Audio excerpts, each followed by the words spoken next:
Guión del podcast La Guerra de Independencia 1808 a 1814 y la crisis del antiguo régimen.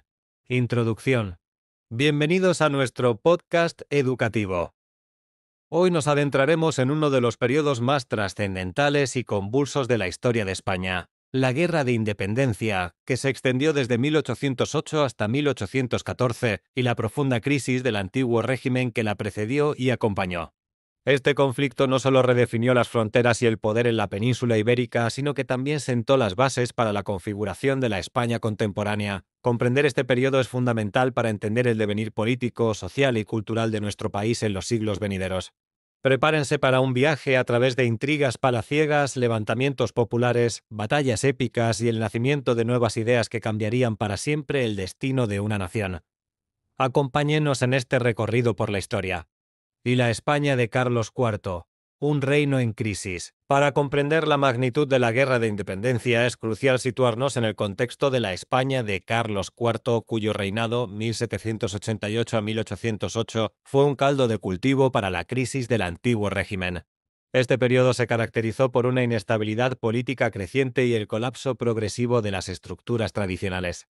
En el centro de esta crisis se encontraba la figura de Manuel Godoy. De origen humilde, Godoy ascendió meteóricamente hasta convertirse en el todopoderoso valido del rey, conocido como el Príncipe de la Paz. Su poder era casi absoluto y su política exterior errática oscilaba entre la confrontación y la alianza con la Francia revolucionaria y, posteriormente, napoleónica. La impopularidad de Godoy era inmensa, no solo por el favoritismo real y la corrupción que rodeaba a su camarilla, sino también por la percepción generalizada de que España estaba subordinada a los intereses franceses. Paralelamente, el país sufría una profunda quiebra económica y social. Las sucesivas guerras contra Gran Bretaña, 1796 a 1808, paralizaron el vital comercio atlántico, arruinaron la hacienda real y provocaron una galopante inflación. Para intentar sanear las arcas del Estado, Godoy recurrió a la desamortización, es decir, la venta de bienes de la Iglesia para obtener ingresos. Esta medida, aunque necesaria, le granjeó la enemistad de dos pilares fundamentales del antiguo régimen, el clero y la nobleza. En este escenario de descontento emergió la figura del heredero al trono, el príncipe Fernando. La conspiración del príncipe Fernando se gestó en torno a él, con la formación de un partido conocido como fernandino, integrado por la nobleza y la alta burguesía. Este grupo veía en la caída de Godoy la única vía para salvar la monarquía. La conspiración llegó a su punto álgido con un intento de golpe de Estado que fracasó en el proceso de El Escorial 1807. Napoleón, que seguía de cerca esta disputa familiar, no tardó en ver en ella la oportunidad perfecta para intervenir en los asuntos internos de España y extender su influencia por la península ibérica. 2. Las causas directas, el juego de poder de Napoleón. La invasión francesa de España no fue un evento súbito, sino la culminación de un plan meticuloso orquestado por Napoleón Bonaparte para asegurar el control de la península ibérica. Este plan se desarrolló a través de una serie de movimientos estratégicos y engaños. El primer paso fue la firma del Tratado de Fontainebleau en octubre de 1807. Godoy, confiado y quizás ingenuo, firmó este acuerdo con Napoleón con el pretexto de una supuesta invasión conjunta de Portugal, aliado de Gran Bretaña. El tratado permitía el paso de tropas francesas por territorio español a cambio de la promesa de una parte de los territorios portugueses. Sin embargo, la realidad fue muy diferente. Las tropas francesas, en lugar de dirigirse únicamente a Portugal, comenzaron a tomar posiciones en ciudades estratégicas españolas como Barcelona, Vitoria y Pamplona, revelando las verdaderas intenciones de Napoleón. La creciente presencia francesa y la impopularidad de Godoy desataron la tensión en España. Esta tensión explotó con el motín de Aranjuez en marzo de 1808. La familia real, aconsejada por Godoy, intentó huir ante el avance francés, lo que provocó la ira popular. El motín, instigado por los partidarios de Fernando, asaltó el palacio de Godoy y forzó la abdicación de Carlos IV en su hijo. Fernando VII fue aclamado como rey, visto por el pueblo como un salvador que liberaría a España de la influencia de Godoy y, por extensión, de los franceses. Sin embargo, la jugada maestra de Napoleón aún estaba por llegar. En lugar de reconocer a Fernando VII, el emperador francés convocó a ambos monarcas, Carlos IV y Fernando VII, a la ciudad francesa de Bayona. Allí, mediante presiones, amenazas y engaños, Napoleón logró que Carlos IV retractara su abdicación y, a su vez, que ambos cedieran sus derechos al trono francés. Este acto, conocido como las abdicaciones de Bayona en mayo de 1808, significó la entrega de la soberanía nacional española a Napoleón. Con esta excusa legal, Napoleón impuso a su hermano, José I Bonaparte, como el nuevo rey de España. La noticia de este ultraje y el brutal levantamiento del 2 de mayo en Madrid fueron la chispa que encendió la península, dando inicio a la Guerra de Independencia. 3. La guerra, un conflicto con múltiples frentes. La Guerra de Independencia, que estalló tras las abdicaciones de Bayona y el levantamiento del 2 de mayo, fue mucho más que una simple lucha contra un invasor extranjero. Fue un conflicto complejo con múltiples dimensiones, una guerra civil, una guerra internacional y una guerra de liberación nacional. El 2 de mayo de 1808 marcó el inicio de la contienda. El levantamiento del pueblo de Madrid fue un acto de valentía espontánea, sin el apoyo de las instituciones oficiales como la Junta de Gobierno o el Consejo de Castilla, que se habían plegado a los franceses. Esta falta de apoyo institucional evidenció la profunda brecha entre la élite gobernante y la nación. La brutal represión ejercida por las tropas del general Murat, inmortalizada por Goya, no hizo sino extender la llama de la rebelión por todo el país, transformando un levantamiento local en una insurrección generalizada. En este conflicto se distinguieron principalmente dos bandos, los patriotas y los afrancesados. Los patriotas eran un grupo increíblemente heterogéneo, unidos únicamente por su rechazo a la ocupación francesa y a José I. Dentro de este bando convivían absolutistas, la mayoría que defendía la figura del rey legítimo Fernando VII y abogaba por el retorno al antiguo régimen con sus estructuras sociales y políticas tradicionales. Ilustrados o jovellanistas, intelectuales como Gaspar Melchor de Jovellanos, que a pesar de sus ideas reformistas rechazaban la invasión napoleónica y el modelo impuesto por José I, buscaban un reformismo desde arriba sin la necesidad de una revolución violenta. Liberales, una minoría pero de gran influencia que vio en el vacío de poder generado por la ausencia del monarca la oportunidad de impulsar un cambio radical. Su objetivo era instaurar un nuevo régimen político basado en la soberanía nacional y los principios de la Ilustración. Por otro lado, los afrancesados eran aquellos funcionarios intelectuales y nobles que colaboraron con el gobierno de José I.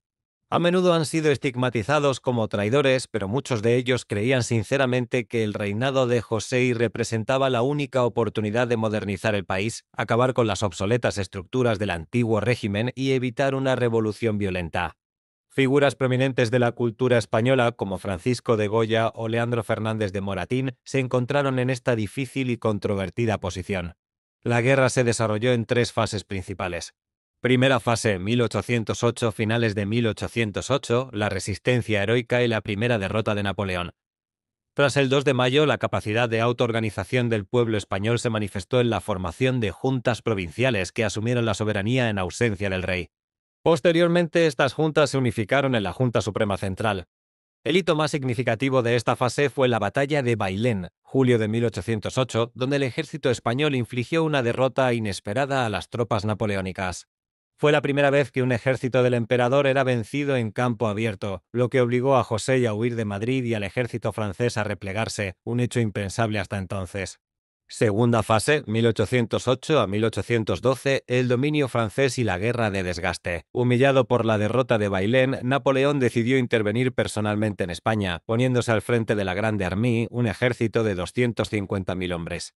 En 1809, las fuerzas francesas barrieron la resistencia española en campo abierto, imponiendo su dominio. Se produjeron asedios brutales y prolongados, como los de Zaragoza, donde el general Palafox se convirtió en un héroe de la resistencia, y Gerona, que demostraron la ferocidad de la guerra. Sin embargo, a pesar de su superioridad militar, los franceses nunca lograron controlar la totalidad del territorio español. La guerrilla, pequeñas bandas de guerrilleros que operaban con gran movilidad y conocimiento del terreno, se convirtió en un verdadero quebradero de cabeza para el ejército francés. Obligó a Napoleón a mantener a miles de soldados para proteger las líneas de suministro y las comunicaciones, desgastando sus recursos y su moral. Tercera fase, 1812 a 1814, la ofensiva final. El punto de inflexión en la guerra llegó en 1812, cuando Napoleón decidió invadir Rusia, lo que le obligó a retirar a sus mejores tropas de España.